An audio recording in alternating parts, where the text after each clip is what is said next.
Você achava que era só ficção? Nas montanhas dos Apalaches, relatos reais alimentaram o terror. Desaparecimentos misteriosos, trilhas perdidas, comunidades isoladas do mundo. Caçadores contaram ouvir gritos e ver sinais de luta. Registros antigos falam de famílias isoladas por gerações. Boatos de deformidades e agressividade chocaram trabalhadores da mata.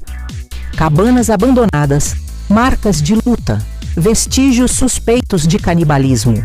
Não há consenso, mas os relatos são sombrios e persistentes. Pânico na Floresta bebeu dessas histórias para criar seu terror.